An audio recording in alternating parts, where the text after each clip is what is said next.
Alhamdulillahilladzi khalaqal mauta wal hayata liyabluwakum ayyukum ahsanu amala wa huwal azizul ghafur. Asyhadu an la ilaha illallah wa asyhadu anna Muhammadan abduhu wa rasuluh. Allahumma shalli wa sallim wa barik ala sayyidina wa habibina wa syafi'ina wa maulana Muhammadin wa ala alihi wa ashabihi wa man tabi'ahum bi ihsan ila yaumiddin. Amma ba'd. Qala Allah Ta'ala bil Qur'anil Karim, a'udzu billahi minasy syaithanir rajim. Bismillahirrahmanirrahim. Ya ayyuhalladzina amanu taqullaha haqqa tuqatih wa la tamutunna illa wa antum muslimun. Hadirin sidang salat Jumat yang dirahmati Allah Subhanahu wa taala, marilah kita senantiasa meningkatkan ketakwaan kita kepada Allah Subhanahu wa taala. Takwa dalam arti yang sebenar-benarnya takwa, dengan mengerjakan segala perintah-perintah Allah dan meninggalkan segala larangan-larangan Allah Subhanahu wa taala.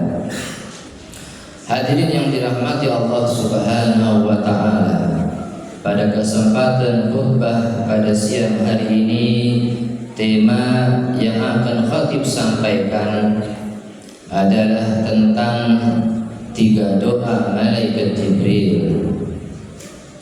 Hadirin sidang salat Jumat yang dirahmati Allah Subhanahu wa taala, diriwayatkan dalam sebuah hadis yang sahih bahwasanya pada saat Rasulullah sallallahu alaihi wasallam ingin menaiki sebuah mimbar, Rasulullah mengucapkan amin, amin, amin. Sahabat mendengar Rasulullah sallallahu alaihi wasallam mengucapkan amin, lantas sahabat bertanya, "Ya Rasulullah, pada saat engkau tadi menaiki mimbar, kami mendengarkan engkau mengucapkan amin. Ada apa gerangan ya Rasulullah?" Kemudian Rasulullah sallallahu alaihi wasallam menjawab, "Sesungguhnya pada saat aku menaiki anak tangga yang pertama, datang malaikat Jibril dan berdoa, syaqiya abdun adraka Ramadan falam yughfir lahu." Artinya bahwa malaikat Jibril adalah celakalah seorang yang ketika masuk bulan suci Ramadan, Allah tidak mengampuni dosa-dosanya. Kata Rasulullah, amin. Sebentar lagi kita akan berjumpa dengan bulan yang mulia, juga dikatakan sebagai syahrul Quran, syahrul ibadah, syahrul maghfirah, bulan yang penuh dengan ampunan. Makanya kalau kita, kata Rasulullah, man shoma ramadhana imanan wa ihtisaban ghufira lahu ma taqaddama min dhanbi. Barang siapa yang berpuasa di bulan suci Ramadan dengan penuh keimanan, keyakinan kepada Allah, wa ihtisaban, ikhlas, tidak menghitung-hitung, puasanya hanya karena Allah, niscaya Allah akan mengampuni segala dosa-dosanya. Di bulan Ramadan kita tidak hanya mempuasakan dari makan dan minum saja, tetapi kita puasakan juga segala anggota panca indera kita. Lisan kita puasakan dari berbicara yang tidak baik, mata dipuasakan dari memandang yang tidak baik, pikiran kita puasakan dari berpikir yang tidak baik, tangan, kaki jangan sampai kita gunakan untuk hal-hal yang tidak baik. Makanya di bulan suci Ramadan ada orang-orang yang keluar dari bulan suci Ramadan dalam keadaan dosa-dosanya diampuni oleh Allah Subhanahu wa taala. Tapi ada juga orang-orang yang keluar dari bulan suci Ramadan, dosa-dosanya tidak Allah ampuni. Itu kenapa? Mungkin dia tidak memuliakan dan menghormati datangnya bulan suci Ramadan. Dia tidak berpuasa Ramadan, atau dia berpuasa Ramadan tapi tidak mempuasakan panca inderanya. Makanya dia keluar di bulan Ramadan dalam keadaan seperti doanya malaikat Jibril tadi, keadaan tidak diampuni oleh Allah dosa-dosanya. Kemudian kata Rasulullah, pada saat aku menaiki anak tangga yang kedua, datang malaikat Jibril dan berdoa, celakalah seorang anak yang ketika orang tuanya, salah satunya atau dua-duanya berusia lanjut, namun anak ini tidak bisa masuk surga. Kata Rasulullah, amin, celaka ini. Ini biasanya anak-anak yang menganggap orang tuanya itu adalah beban, merepotkan, menyusahkan. Ini anak-anak yang kurang berbakti kepada kedua orang tuanya. Padahal begitu besar jasa daripada ayah dan ibu kita, sangat besar sekali. Apalagi ibu.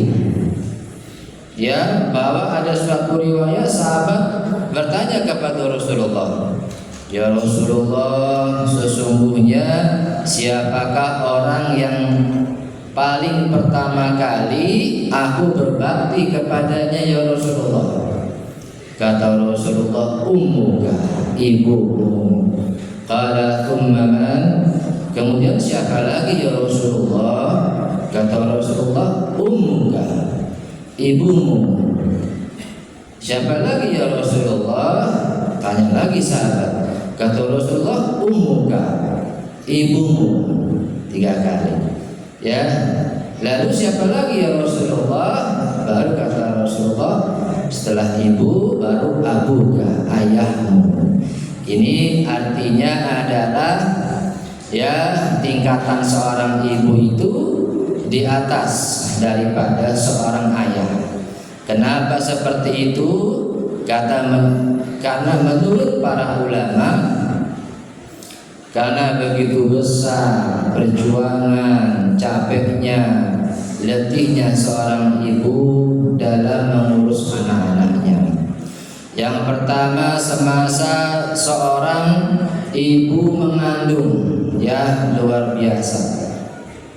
Luar biasa, tidak nyaman rasanya. Apalagi kalau kandungnya sudah besar, dibawa kemana-mana, sudah berbobot, sudah ada beratnya janinnya. Ibu kita sangat tidak nyaman sekali dalam keadaan yang seperti itu. Belum lagi kalau ibu kita itu pada saat dia melahirkan, rasa sakit yang teramat sakit, perjuangannya adalah taruhannya nyawanya. Berapa banyak kita lihat, kita dengarkan seorang ibu yang meninggal dunia pada saat ia melahirkan, anaknya selamat, anaknya hidup, ibunya meninggal dunia. Perjuangan seorang ibu. Belum pada masa-masa dia membesarkan, mengurus anak-anaknya dari kecil sampai dewasa. Benar-benar letih, teramat letih. Malam pun sulit tidur, menjaga anaknya, menyusui anaknya. Sang ayah pagi-pagi sudah berangkat kerja. Yang banyak di rumahnya dengan anak adalah sang ibu. Pun juga tidak kalah besarnya jasa seorang ayah yang luar biasa berjuang untuk anak-anaknya, mencari nafkah yang halal demi anak-anaknya sekolah sampai bisa sekolah terus, sampai menjadi sarjana agama, sarjana ekonomi, sarjana hukum, sarjana politik, sarjana kedokteran, menjadi seorang orang yang ilmuwan, yang sarjana. Perjuangan seorang ayah begitu besar. Makanya kita sebagai anak harus birrul walidain, bakti sama orang tua.